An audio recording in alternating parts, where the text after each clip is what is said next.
Hi everybody. During the months of March and April, we are highlighting the work of Rios to Rivers in our community effort to showcase organizations who are working towards social justice, environmental action, and more inclusive public lands. Rios to Rivers inspires the protection of rivers worldwide by investing in underserved and indigenous youth who are intimately connected to their local waters and support them in their development as the next generation of environmental stewards. Founded in 2012, Rios to Rivers programs have connected 234 underserved and indigenous students from 20 endangered river basins in 7 countries. The programs have included students and community leaders from 21 indigenous nations. Rios to Rivers envisions a world in which youth who are intimately connected to their local waters and tribal communities are equipped to become the next generation of passionate leaders for healthy rivers and communities. Make monthly charitable giving a trend in your life in 2024 and help to support Rios to Rivers this March and April. Visit the link in our Instagram bio for more information.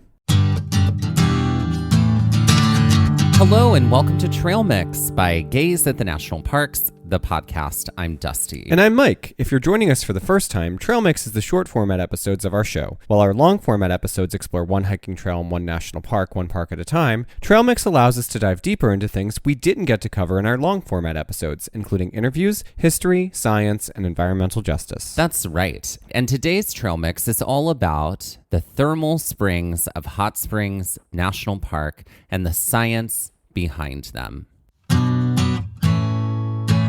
What moment of cinema from your childhood scarred you forever when it came to natural hot springs? Let's talk about Dante's Peak for a minute. Because, yeah, that movie was deeply triggering when it came to volcanology. I have to say that as millennial children, we had a lot of the world is ending disaster films that were kind of like put in front of us. Yeah. Armageddon. Yeah.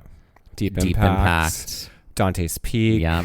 Day After Tomorrow. I was about to say that. So I feel like maybe that's why we're all just so neurotic and That's are truly right. like, oh yeah, the world's ending. Or maybe that's where my darkness is informed from cinema. Pandemic, economic, recessions, 9/11. I mean, it goes on and on. It goes on. And then disaster films. But specifically Dante's Peak for that scene in the beginning where this couple decide to have an amorous time in a natural hot spring and then are boiled to death. Spoiler alert. That's right. Boiled to death. You know what's funny is like my mom loved that movie, Dante's Peak, and she does not like scary movies. But I honestly think she liked it for the love story that was in there. That's why she watched it. Pierce Brosnan and Linda Hamilton, right? I'm pretty sure. Yeah. Oh, it was. And I almost said Sarah Connor. I remember when it came out, I didn't see it immediately. I didn't see it until it was available to rent at Blockbuster. Then it became that thing where I would go in to rent a movie and my mom would be like, well, just rent me something that you know I'll like. And Dante's I was Peak always every renting time. Dante's Peak again and again. Well, the horrors of youth and cinema aside, Final Destination 2 and that truck full of logs. Yeah.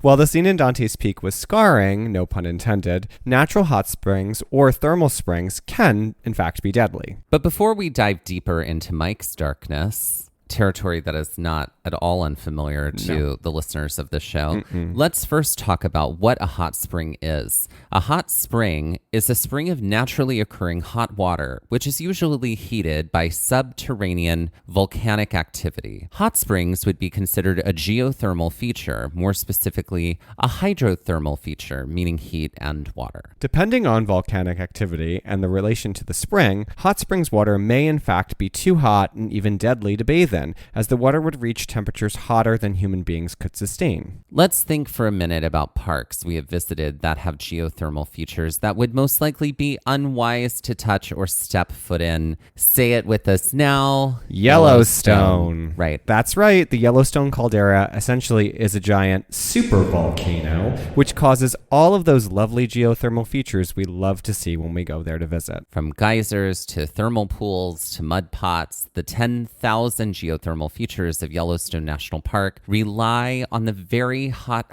heat from the magma chambers below the surface of the park to work their magic. If you listen to our episodes on Yellowstone National Park from Season 4, you can hear all about our interactions with these various features within the park. While Yellowstone has most of the market on these geothermals within the national park system cornered, there are plenty of other parks that either have volcanic activity, hot springs, geysers, or some sort of other hydrothermal feature within the park. To help us out as we dive deeper into the hydrothermal, we're going to play a game to help you, Dusty, and the listener identify 5 other national park spaces that include hydrothermal features. Not all of these spaces are of the big 63 national parks, but are contained within the now 429 units of the national park system. You ready? I'm ready. Okay, great. For 100, while the Great Crack, East Rift Zone, and Chain of Craters are all volcanic features of this island park, Steaming Bluff and Sulphur Banks are 2 hydrothermal features therein. What is Hawaii Volcanoes? That's correct. National Park? Hawaii Volcanoes National Park. We visited Hawaii Volcanoes in 2019, and I believe that was in our season 2, correct? Correct. Yeah. It opened season 2. It does, yes. All right, for 200, this Lone Star Park, known for its dinosaurs and inclusive mountain chain, features several hydrothermal features, including Spring Number 1, Spring Number 4, and hot springs. What is Big Bend National Park? That's correct. Big Bend from this season. We unfortunately did not get a chance to go to the hot springs while we were there. That's true. Because we needed some off-road driving vehicles, and we did not have them to be That's able to right. do that. So, womp womp. Womp, womp. All right, for 300, this national park unit near Las Vegas, with a water level that has become dangerously low, features Black Canyon Hot Springs, Blue Point Spring, and Rogers Spring. What is Lake Mead? That's correct. Lake Mead National Recreation Area. Great, you're 3 for 3. Yeah. All right, for 400. This Pacific Northwest National Park has hydrothermal features that you will never see, as they are at the bottom of this gigantic lake within the park. What is Olympic? Incorrect. What is North Cascades? Incorrect. What is Mount Rainier? Incorrect. What is Crater Lake? Yeah, baby girl. We haven't been there, but it is a giant lake. Yes. Great. Yeah. I read like some stories about how like there could be like explosions in the lake based off of like water salinity and things like that. You know, the darkness that I went to. Right. I didn't include it here because, you know, I wanted to just leave it as a passing anecdote so people can do their own research. That was like from USGS though. So fun times. All right. And lastly, for 500, this national preserve north of Nome, and named for the crossing which first peoples traveled from Asia to North America on, contains the Serpentine Hot Springs. What is the Arctic National Wildlife Preserve? You're in the right neighborhood. What is Tongass? Named for the crossing, the land crossing. Yeah, I don't remember the name of that. Now, what is the Bering? What is the Bering Land Bridge National Preserve in Alaska? I tried to give it to you in the clue without giving it to you. No, I understand. Yeah. So sour. No. That was a lot of inference needed for that one. Oh, okay. Yeah, sure. I don't believe that, but if you want to tell yourself that lie, go for it. Oh, so she's upset. Scalding like a hot spring water. Upset. Mm-hmm. Hey everybody, we are actively planning our hiking for this year, and so you know what that means. Our moon travel guides are out and about, we're marking them up, and we're writing in all of our notes. We sincerely love them, and we use moon travel guides all the time. Moon is our favorite travel guidebook publisher because their authors are real people who live in and know the areas they're writing about like the back of their hand. And we can trust them. From hikes to campsites to city sites to restaurants, Moon Travel has you covered. So ready to cross something off your travel bucket list in 2024? Have a lot of great ideas for trips but don't know how to get started or keep your itinerary organized? Wherever your wanderings might take you or inspire you to go, Moon Travel has you covered. Moon Travel is the travel guidebook publisher for ethical travel. Don't spend months trying to craft the perfect getaway when you can do it all with Moon. Whether you're headed out abroad, planning to take on the open road, or want to wander the trails of a national park, make sure to pack a Moon Travel Guide with you. And through the end of 2024, our listeners can exclusively get 20% off any moon travel guide when you go to moon.com. Use the code GAZE24 at checkout. That's right. That is moon.com and use code GAZE24. And that's GAZE24 for 20% off any moon travel guide in Moon's entire library at moon.com. And that is exclusively for Gaze listeners.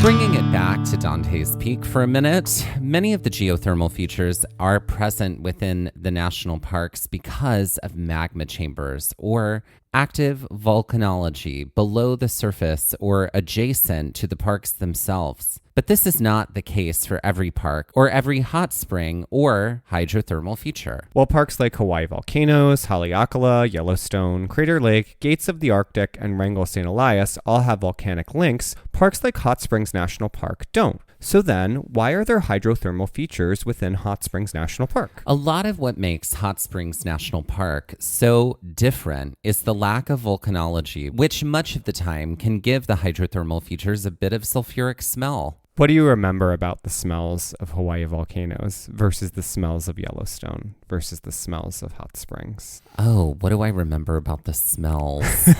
Think if we're trying to create a candle company.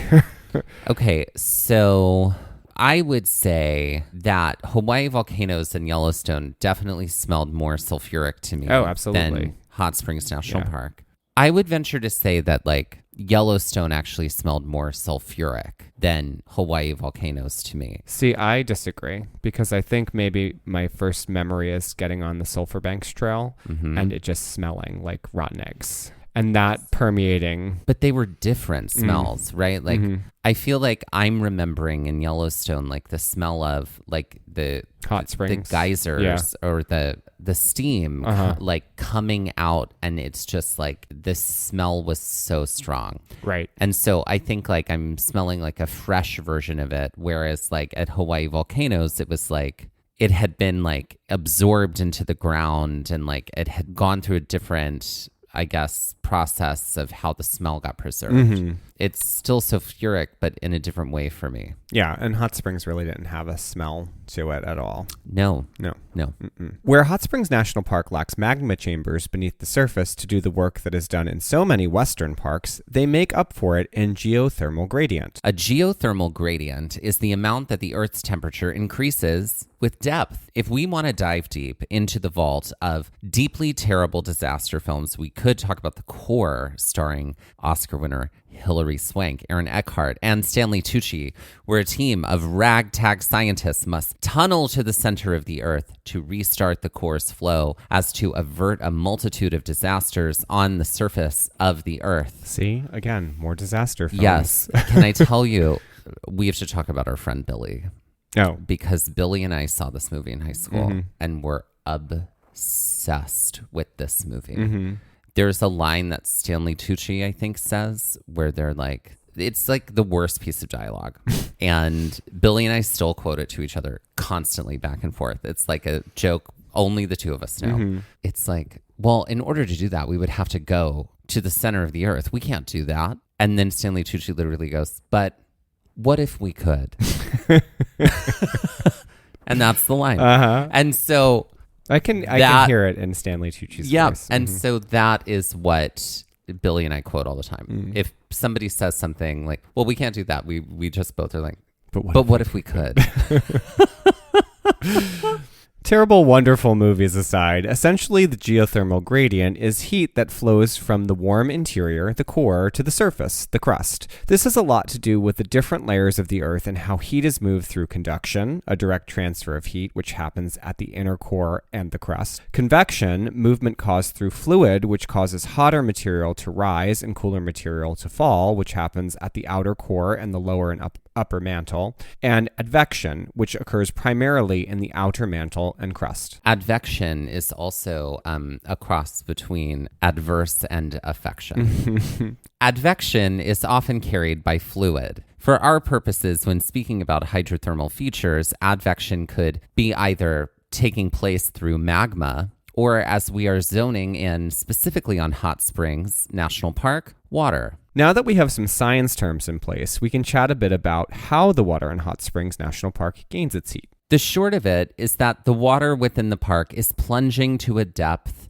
of about 7,000 to 8,000 feet. This traveled downward through the earth, and the resulting spring upward heats the water. How much? Depending on the rock that it is traveling through, typically the water is heated about 1 degree Celsius per 100 feet of travel. Geothermal gradient, or temperature from surface to core, increases about 25 degrees Celsius per kilometer of depth. So while the layers of crust, mantle, and core gain a great deal of heat the closer they are to the center of the Earth, this transfer of heat to the waters of Hot Springs National Park is less so, as the water loses some of its heat as it bounds back up to the surface. Furthermore, in the grand scheme of how deep the water is diving, it isn't exiting the lithosphere, which includes the Earth's crust and uppermost portion of the Earth's mantle. This section of the Earth varies from 40 to 95 miles thick. Now that we understand how the water in the park is heated, it's now time to understand the why. And for that, we have to turn to geology of the region. And for this, we can refer back to our trail mix titled The Science of the Tetons from Season 4, where we talk about the different types of mountains. The 5 different types of mountains are volcanic, dome, fault block, fold, and plateau. The region of Arkansas, where Hot Springs National Park is located, is in the southern part of Ouachita Mountains, which is in the Zigzag Range. These fold mountains were formed as 2 or more of the Earth's tectonic plates were pushed together. The geology of the region, specifically the sedimentary layers and the angles at which they are play within the park and the surrounding area, allow for groundwater and precipitation to make its way deep into the crust of the Earth, where it gains heat over an incredible amount of time. The water that rises to the surface today fell as rain during the time of the construction of the pyramids of Egypt. Let that one sink in, everybody. The water coming up from the hot spring today that you're getting out of the hot spring tap fell as rain while they were building the pyramids in Egypt. As it begins its upward journey to the surface, it retains some of the heat from its journey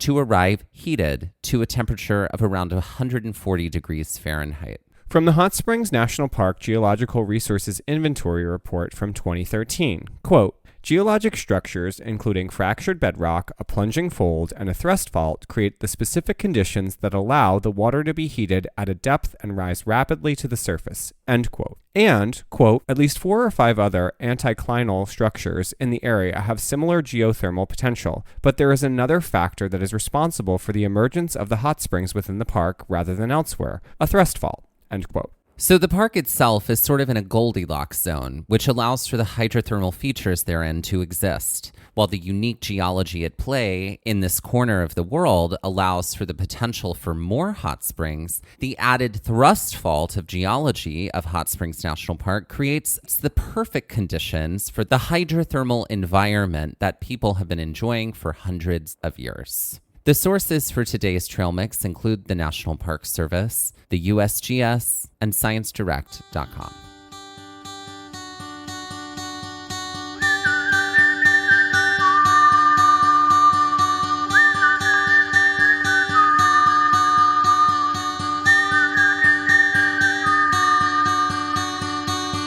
This has been Trail Mix by Gaze at the National Parks, the podcast, and we're here to remind you to hike early and hike often, and that adventure is always out there. Gaze at the National Parks was created and is hosted by us, Dustin Ballard,